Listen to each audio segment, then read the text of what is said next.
गांधी जी जब आए बम्बई तो मुसलमानों ने खिलाफत हाउस में ले गए मुसलमान, बम्बई के मेहमान, बम्बई के मुसलमान, और उन्होंने सबसे पहले गांधी जी को जितना पैसा बैंक में था खिलाफत हाउस में गांधी जी को दिया कि अंग्रेजों से लड़ाई लड़ी, अंग्रेजों को भगाना है यहां से। लेकिन अफसोस है मुझे कि जिस दिन हम जीत के लड़ाई और भारतवर्ष आजाद हुआ, हम हिंदू मुसलमान साथ साथ थे, लेकिन अंग्रेजों ने एक ऐसी चाल चली कि देश को दो टुकड़े कर दिया। मैंने कहा था उस दिन, गांधी जी मैं आपका बड़ा सम्मान करता हूं, बड़ी इज्जत करता हूं, आपका जो है स्टेटस बहुत बड़ा है, लेकिन अगर आप आजादी की लड़ाई के बाद जो हिंदुस्तान पाकिस्तान को बंटवारे का जो आपके सामने कागज पेश किया गया, अगर उसे आप फाड़ कर रंगीन टोकरी में फेंक देते तो आपका और बड़ा सम्मान हो जाता।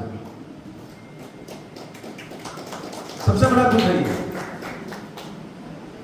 सबसे बड़ा दुख है ये कि इस देश को दो टुकड़े में बांटा गया और जो हिंदू और मुसलमान एक साथ कंधे से कंधा मिलाकर लड़ाई लड़ रहे थे, एक दूसरे के दुश्मन बन गए। यहां से हिंदू भाई पाकिस्तान से हिंदू भाई इंडिया आने लग गया, इंडिया से मुसलमान पाकिस्तान जाने लग गया। कितनी लाशें गिरी, लेकिन दिल्ली की जामा मस्जिद की सीढ़ियों से मौलाना अब्दुल कलाम आजाद साहब ने चिल्ला चिल्ला कर कहा, ऐ मुसलमानों स्कूल को छोड़कर बच जाओ। और वही मौलाना अब्दुल कलाम आजाद जिन्होंने कहा कि अगर पाकिस्तान बनेगा तो मैं मेरी लाश पर बनेगा, लेकिन नहीं सुनी गई। उन्होंने कहा इस देश में वो लोग, मुझे किसी का डर नहीं है, वो लोग जो अंग्रेजों को तलवे चाट रहे थे वो आज सत्ता में बैठ गए और सुबह से शाम, शाम से रात तक सिर्फ और सिर्फ मुसलमानों को बदनाम करने का काम कर रहे हैं। अभी कोकल से एक खबर आई मुझे, इन्होंने कहा था, नदीम ने, कहां की बात है नदीम, जो फूल बेचता था आदमी सावंतवाड़ी, एक मुसलमान फूल बेचता था, उसको मारा, बोले तू फूल में थूक कर बेचता है। बोले ऐसा तो नहीं करता। बोले तू आज का फूल बेचेगा नहीं। उसने फूल बेचना बंद कर दिया डर के मारे, और फिर दोबारा थोड़े दिन के बाद उसने तो खिलौने लेके बेचना शुरू किया। बोला तू खिलौने में नहीं बेच सकता। वो तंग आकर के मैं अपने बाल बच्चों को क्या खिलाऊं, कैसे पालूं, किसी सावंतवाड़ी में, और उसने लिख करके 5 लोगों का नाम सुसाइड कर लिया उसने। पत्रकार भाइयों को तो मालूम होगा ये बात, निसार साहब आपको तो मालूम होगी ये बात कि नहीं मालूम? मालूम है। क्या कार्रवाई हुई? कोई कार्रवाई नहीं। और एक 4 फुट का है, दिमाग खराब ज्यादा है उसका, और उसने संविधान की कसम खाया था जब आमदार बना था, जब मंत्री बना फिर संविधान की कसम खाया। कितना बाजुओं में ताकत हो गई उसके, वो ललकार के कहता है मस्जिद में घुस के मुसलमानों को मारूंगा। सरकार कुछ जवाब देने को तैयार नहीं, सरकार कोई कार्रवाई करने को तैयार नहीं। ये देश में नफरत फैलाई जा रही है। गाय और बैल के नाम पर कितने लोग मार दिए गए देश में, नफरत का माहौल पैदा हो रहा है। तो मेरे जैसे आदमी का कर्तव्य है कि मैं अपनी मोहब्बत के पैगाम को बढ़ाऊंगा, चाहे कुछ भी हो जाए। मैं 30 साल से राजनीति कर रहा हूं, 4 बार एमएलए बनकर आया, 1 बार एमपी बना। लेकिन दोस्तों मेरा पैगाम मोहब्बत है, मैं कभी नफरत की बात नहीं करूंगा। कहते हैं माली से अदावत है, माली से अदावत है पर शजाए चमन हूं मैं, सरकार का दुश्मन हूं पर वफादारी वतन हूं मैं। सरकार का दुश्मन हूं पर वफादारी वतन हूं मैं। माली कभी रुतबे में चमन हो नहीं सकता, सरकार का मतलब तो वतन हो नहीं सकता। माली को बदलेंगे तो चमन फिर भी रहेगा, और इस सरकार को बदलेंगे तो वतन फिर भी रहेगा। आज सरकार के खिलाफ बोलना, ये कहते हैं देश के खिलाफ बोलना, ये देशद्रोह हो गया। ये कौन सा देशद्रोह है?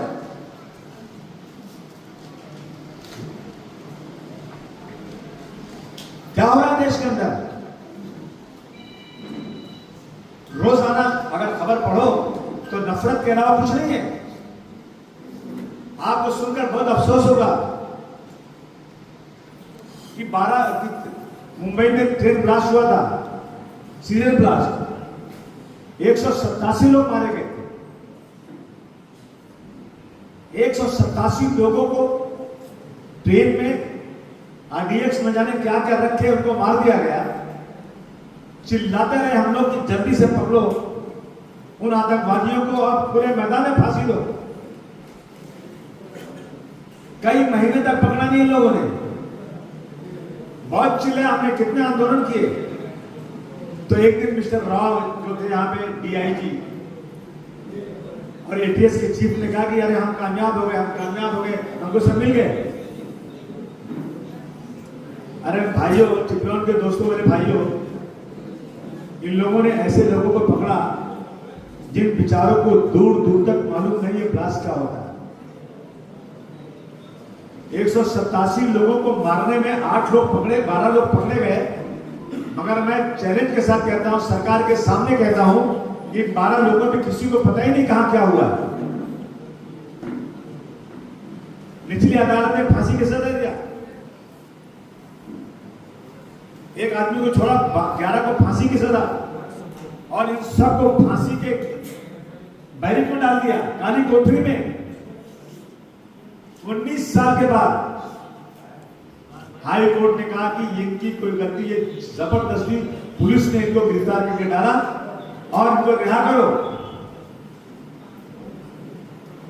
रिहा हो गए वो लोग एक ही रात में। हमारे मुख्यमंत्री साहब इतने बड़े देश प्रेमी हैं, इनको इतनी चिंता है, उन्होंने रातों रात तैयार किया, सुप्रीम कोर्ट में उनके खिलाफ जाकर अपील दाखिल कर दिया। लेकिन उसी के सामने मालेगांव में जो ब्लास्ट हुआ था, साध्वी प्रज्ञा सिंह पुरोहित पांडे जो पकड़े गए थे, आप सब पढ़े लिखे लोगों को सजा दिलाने के लिए सरकारी वकील होता है, प्रोसिक्यूटर होता है। कोई आदमी जाकर के गवाह सामने, जज के सामने जो खड़ा होता है, वकील, दोनों पक्ष के वकील खड़े होते हैं। जो प्रोसिक्यूटर खड़ा किया गया, उसने कहा कि मुझे ऊपर से दबाव है कि इस केस के अंदर जो आरोपी हैं उनके साथ नरमी बरतो। अब मुझे बताइए, कोई ब्लास्ट में पकड़ा गया हो और कोर्ट के अंदर जो सरकारी वकील हो उनके साथ नरमी बरते तो सजा होगी क्या? कैसे सजा हो सकती है? जब गवाही पेश नहीं किया जाएगा, दस्तावेजात पेश नहीं किए जाएंगे, उसके एविडेंस नहीं दिए जाएंगे, तो सजा कैसे मिलेगी? और ये केस किया था एटीएस ने, और जो शहीद हो गए अपने हेमंत करकरे साहब ने। हेमंत, मुझे याद है, मैं दिल्ली में था उस वक्त, खासदार हेमंत करकरे ने जब इनको गिरफ्तार किया ना, तो मनमोहन सिंह के पास बहुत चिल्लाट मची। बाला साहब ठाकरे ने मुंबई से चिल्लाया, नरेंद्र मोदी ने गुजरात से चिल्लाया, और अडवाणी साहब दिल्ली में हो तो कहे कि इनको कैसे पकड़ सकते हैं आप, ये लोग कैसे ये काम कर सकते हैं, ये तो मुसलमानों का काम है जो ब्लास्ट करता है। उन्होंने कहा मेरे पास ये सबूत है, मैं दिखाता हूँ। और उस वक्त जो है ना, एक वो लैपटॉप लाया गया था, सारी चीजें उसमें टेप थी, सारे प्रूफ थे। और हमारे ऑफिसर रोए थे कि मुझे बुलाकर दिल्ली में कहा गया कि तुम अडवाणी जी को एविडेंस दिखाओ, फिर कार्रवाई करो। जब केस चला ना, तो 40 गवाह हॉस्टाइल हो गए। 4 गवाह जिन्होंने मजिस्ट्रेट के सामने स्टेटमेंट दिया था, वो भी हॉस्टाइल हो गए। मैं हिंदू मुसलमान की बात नहीं करता हूं, मैं फडणवीस साहब आपसे आज पत्रकारों के माध्यम से पूछना चाहता हूं कि क्या इस देश में 2 किस्म का कानून चलेगा?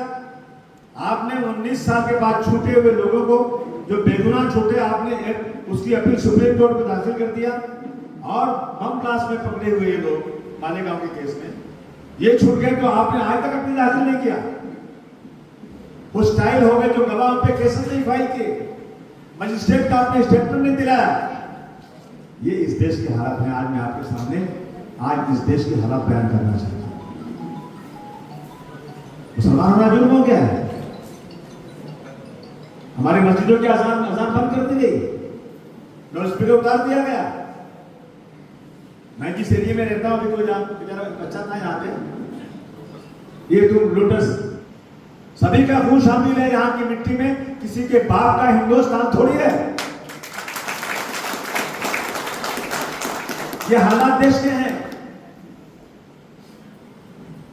सबसे ज्यादा किसानों की आत्महत्या महाराष्ट्र में हो रही है।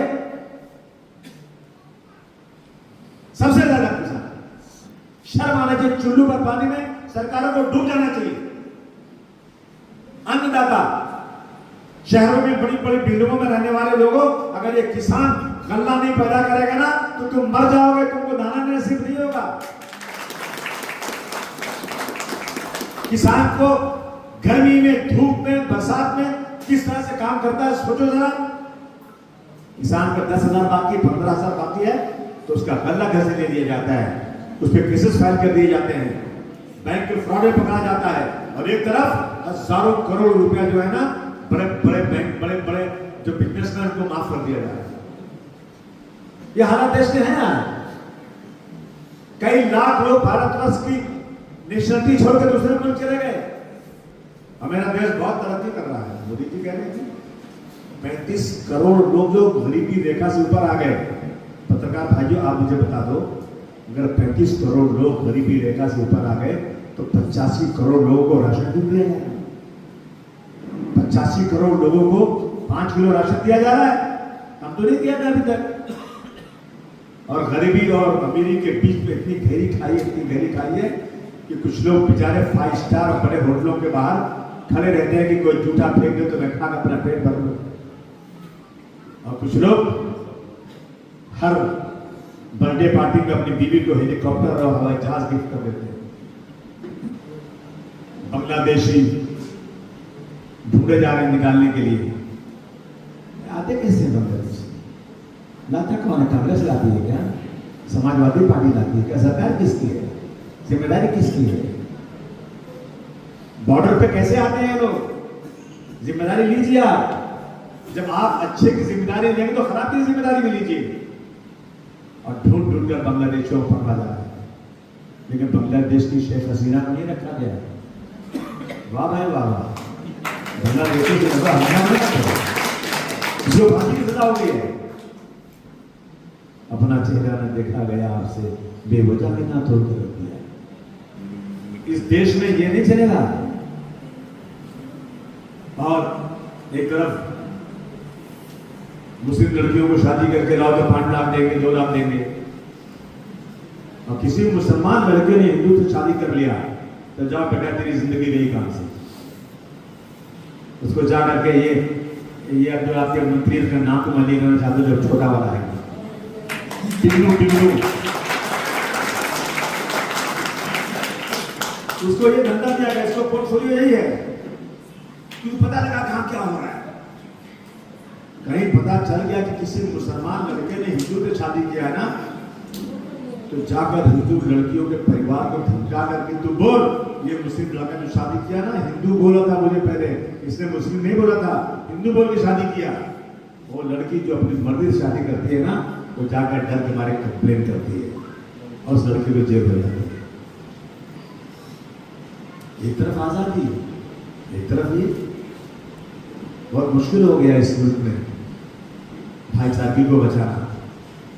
नफरत के पुजारी आकर बैठ गए। इसलिए दोस्तों मैं आपके पास आया आज। एबीपी माझा, उघडा डोळे बघा नीट।